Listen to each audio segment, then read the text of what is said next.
মন্দিরের গেটটা হয়নি, মাসি বাড়িও হয়নি, এও অনেক বাকি আছে, অনেক বাকি আছে। অনেকে 500 টাকা ইনকামও সেরকম হচ্ছে না। দীঘা পৌঁছতে আমার 2 ঘন্টা সময় লেগেছে। আমি চলে এসেছি দীঘা স্টেশনে। দীঘা স্টেশন থেকে মন্দিরের চূড়াটা খুব সুন্দর দেখা যায়। তোমাদেরকে দেখাবো। এই যে লোকালটা দাঁড়িয়ে রয়েছে, লোকালটা চলে গেলেই পেছনের দিকেই চূড়াটা খুব সুন্দর দেখা যায়। দীঘা স্টেশন থেকে জগন্নাথ মন্দিরের চূড়াটা দেখতে অসাধারণ লাগে। আমি কিছুটা জুম করে তোমাদেরকে দেখাচ্ছি যতটা সম্ভব।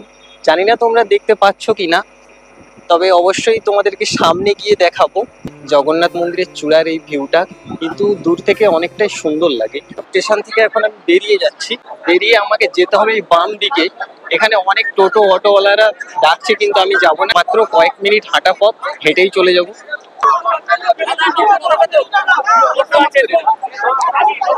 দীঘা স্টেশনকে পেছনে ফেলে আমাকে যেতে হবে বাম দিকে, অর্থাৎ এই দিকে নির্মিত হয়েছে নতুন জগন্নাথ দেবের মন্দির। মাত্র কয়েক মিনিটের হাঁটা পথ, তারপরেই কিন্তু চলে যাওয়া যায় জগন্নাথ মন্দিরের সামনে।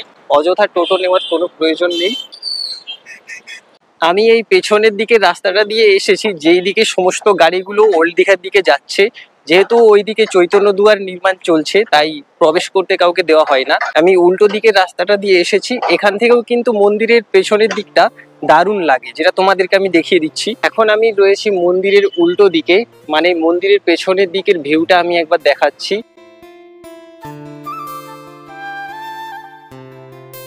এখনো কিন্তু অনেকটাই কাজ চলছে, পুরোপুরি কাজ এখনো কমপ্লিট হয়নি। দেখো দূরে জেসিবি দিয়ে কাজ চলছে।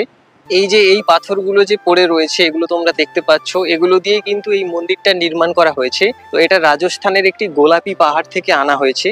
এই পাথর দিয়েই অযোধ্যার রাম মন্দির নির্মাণ করা হয়েছে, এবং দীঘার জগন্নাথ মন্দিরও কিন্তু এই পাথর দিয়েই নির্মাণ করা হয়েছে। তবে একটা কথা বলাই যায়, পুরীর জগন্নাথ মন্দির কিন্তু পুরীর জগন্নাথ মন্দির, তার মাহাত্ম্য অনেকটাই। দীঘার এই জগন্নাথ মন্দির নতুন পর্যটন মানচিত্রে যোগ হতে চলেছে, তাই এটা দেখার ইচ্ছে সমস্ত ভারতবাসীরই রয়েছে। মন্দিরের পেছনের দিকের ভিউটা আমরা দেখেছি, এইবার আমি যাচ্ছি মন্দিরের মেন গেটের সামনে। মন্দিরের এই সামনের যে ছোট ছোট জায়গাগুলো রয়েছে, সেগুলোকে কার্পেট গ্রাস বিচে ছড়িয়ে খুব সুন্দর করা হয়েছে।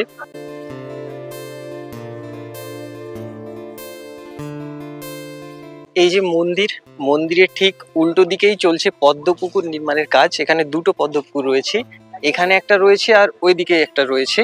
তো এখানে এখনো কিন্তু পদ্ম ফুল ফোটেনি, পদ্ম ফুল ফোটানোর কাজ চলছে। যদিও মন্দির এখনো উদ্বোধন হয়নি, তাও কিন্তু এখানে মন্দিরের যে পোস্টার গুলো সেগুলো দিয়ে দেওয়া হয়েছে। চলো তোমাদেরকে একবার দেখিয়ে দিই। কামিনী গাছ লাগিয়ে ডিজাইন করা চলছে, আর খুব সুন্দর ঘাস বিচে ছড়ানো হয়েছে। এই যে জগন্নাথ ধাম বলে বোর্ড দিয়ে দিয়েছে, দেখো এখানে একটা রয়েছে আর দূরে একটা রয়েছে। এই যে দেখো এখানে জগন্নাথ মন্দির বলে একটা বোর্ড দিয়ে দিয়েছে, এখানে লেখা রয়েছে জগন্নাথ ধাম। আর মাত্র 10 দিন বাকি, তারপরেই কিন্তু উদ্বোধন, তারপরেই সর্বসাধারণের জন্য খুলে দেওয়া হবে এই মন্দির। এখন মন্দিরের ভেতরে কিন্তু কাউকেই ঢুকতে দেওয়া হয় না। এখন আমি মন্দিরের কিছুটা সামনেই রয়েছি, যতটা জুম করা সম্ভব ততটুকু করে দেখাচ্ছি। এখনো কিছু গেট এবং কিছু দুয়ার, সিঁড়ি এগুলো নির্মাণ চলছে। কিছুদিন আগে দেখেছিলাম নির্মাণ কাজ যখন চলছিল, তখন কিছু পাথর এখানে পড়েছিল, সেই পাথরগুলো এখান থেকে সরিয়ে দেওয়া হয়েছে।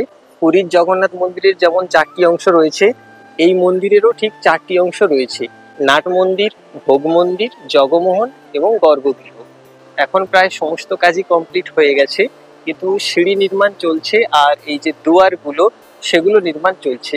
পুরীর জগন্নাথ মন্দিরে যেমন প্রতিদিন ধ্বজা পরিবর্তন হয়, এই দীঘার মন্দিরেও কিন্তু প্রতিদিনই ধ্বজা পরিবর্তন হবে। 3টে গেট রয়েছে, মেন গেট, আর সামনের এই যে বড় গেটটা, এই গেটটার নাম চৈতন্য দুয়ার। যদিও এখানে এখনো চৈতন্য দেবের মূর্তি বসানো হয়নি। জানি না তোমাদেরকে দেখাতে পারছি কিনা, ওই যে দূরে যেই সাদা মতো পিলার তোমরা দেখতে পাচ্ছ, ওইগুলো হলো দীপস্তম্ভ, আর ওরই পাশে একটা কালো মতো ছোট্ট দেখা যাচ্ছে, ওটা হলো অরুণ স্তম্ভ। এই মন্দিরের ঠিক উল্টো দিকেই একটা ছোট্ট পার্ক নির্মাণ চলছে, যেটা নেচার পার্ক। সেই পার্কটা তোমাদেরকে আমি দেখিয়ে দিচ্ছি। এই যে রাস্তাটা ক্রস করেই রয়েছে ছোট্ট পার্ক। খুব সুন্দর কার্পেট গ্রাসকে এখানে বসানো হয়েছে। দেখো এখান দিয়ে প্রবেশ করলেই পার্কে প্রবেশ করতে পারবো। এটা হলো নেচার পার্ক, এই পার্কের নাম। এই সামনেই দুটো জিরাফ রয়েছে, এই জিরাফ দুটোকে পেরিয়ে গেলেই দূরে একটা এলিফ্যান্ট দেখতে পাচ্ছি। পুরো এই জায়গাটা দেখো বন জঙ্গল একসময় ভরে ছিল, মানুষের চোখের আড়ালে ছিল এই জায়গাটা। এত সুন্দরভাবে কেটে খুব সুন্দর করা হয়েছে। পুরো কাঁটা জাতীয় গাছ, কেয়া গাছে পুরো ভর্তি ছিল এই বনগুলো। দীঘার সেই পুরানো ঐতিহ্য, সেই হারিয়ে যাওয়া ঝাউবন কিন্তু এখনো রয়েছে। যেহেতু চৈতন্য দুয়ার নির্মাণের কাজ চলছে, তাই এইদিকে কিন্তু কোনো রকম গাড়ি প্রবেশ করতে দেয় না। এটা সম্ভবত চৈতন্য দ্বার নির্মাণের কাজ চলছে। রাজস্থান এবং উড়িষ্যা থেকে মিস্ত্রি আনা হয়েছে এই পুরো এই মন্দিরের কাজটা করার জন্য। এখন আমি চলে যাচ্ছি ওল্ড দীঘাতে। দীঘার যে জগন্নাথ মন্দির, মানে জগন্নাথ দেবের মাসির বাড়ি ওল্ড দীঘাতে। আগে যে পুরানো জগন্নাথ মন্দির ছিল সেটাই এখন জগন্নাথ দেবের মাসির বাড়ি। সেখানে যাচ্ছি এবং তোমাদেরকেও দেখাবো। দীঘার এই নতুন জগন্নাথ মন্দির থেকে জগন্নাথ দেবের বর্তমান যে মাসির বাড়ি, তার দূরত্ব কিন্তু খুব একটা বেশি না, মাত্র কয়েক মিনিট পায়ে হাঁটা দূরত্বেই পৌঁছানো যায়। তাই আমি চলে যাচ্ছি সোজা পায়ে হেঁটেই।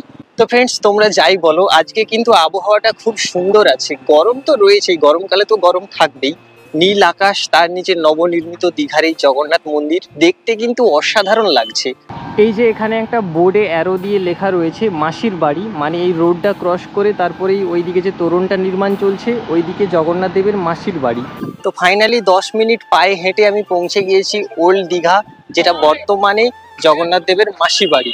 এত গাড়ি বেড়ে গেছে বলার মতন নয়, বুঝতে পারছেন? দীঘাতে তো সবারই মানে টোটো যারা চালায় তাদের অবস্থা ভালো তো শুনেছি। শুনেছেন, কিন্তু কার লাগছে না কপাল। যার লং লেগে যাচ্ছে, একটাই ভালো হয়ে যাচ্ছে হাজার হাজার মধ্যে, তাও লাগছে না।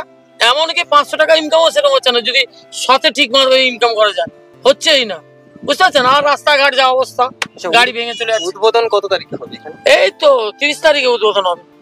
কাজ কি পুরোপুরি কমপ্লিট হয়ে গেছে? না, এই গেটটা, মন্দিরটা কোন রকম হয়েছে, মন্দিরের গেটটা হয়নি, মাসি বাড়িও হয়নি, এও অনেক বাকি আছে, অনেক বাকি আছে। মাসির বাড়িতে তো ছাদ আর পিলারটা হয়ে গেছে। হ্যাঁ হ্যাঁ, ওই ছাদটা পিলারটা হয়ে গেছে, আর কিছু হয়নি, পাথর বসানো হয়নি। এখন আমি চলে এসেছি দীঘার জগন্নাথ মন্দির, অর্থাৎ জগন্নাথ দেবের মাসির বাড়ির সামনে। তো এখানে এই যে তোরণটা পুরোপুরি কমপ্লিট এখনো হয়নি, শুধু এই দুটো পিলার তৈরি হয়েছে এখনো পর্যন্ত। এই ছাদটা এখনো কিন্তু নির্মাণ হয়নি, তো ধীরে ধীরে কমপ্লিট হয়ে যাবে। এই রাস্তা দিয়েই কিন্তু এই বছর প্রথম দীঘার জগন্নাথ মন্দিরের রথ এই রাস্তা দিয়েই যাবে। দীঘার জগন্নাথ দেবের রথ কিন্তু এই জায়গাটাতেই আসবে। এই জায়গাটাকে খুব সুন্দরভাবে নির্মাণ করা হচ্ছে। কিছুদিন আগে দেখেছিলাম এই মাসির বাড়ির ভিত নির্মাণ চলছিল, ছাদ এবং পিলারটা শুধু নির্মাণ হয়ে গিয়েছিল, এখন কিন্তু দেওয়ালও নির্মাণ হয়ে গেছে। এটা হলো ওল্ড দীঘার সেই পুরানো জগন্নাথ মন্দির, যেটা বর্তমানে নবনির্মিত জগন্নাথ মন্দির, অর্থাৎ জগন্নাথ দেবের মাসির বাড়ি। ভেতরে জগন্নাথ বলরাম সুভদ্রা দেবীর মূর্তিও রয়েছে, তোমাদেরকে দেখিয়ে দিই। এখানে জগন্নাথ বলরাম এবং সুভদ্রা দেবী রয়েছেন, এর পাশেই রয়েছে গঙ্গা দেবী। এই যে এটা হলো গঙ্গা মাতা, এখানে গঙ্গা মাতাও রয়েছেন, জগন্নাথ বলরাম সুভদ্রা দেবী রয়েছেন এবং এখানে গঙ্গা দেবীর মূর্তিও রয়েছে। এই রাস্তাগুলোতে খুব সুন্দর লাল রং করে দেওয়া হয়েছে, দেখতে কিন্তু খুবই ভালো লাগছে। দীঘা তো আগে থেকেই খুব ভালো একটা পর্যটন কেন্দ্র। এই জগন্নাথ মন্দির নির্মাণের ফলে কিন্তু দীঘা আরো অসাধারণ একটা জনপ্রিয় জায়গা হয়ে উঠেছে।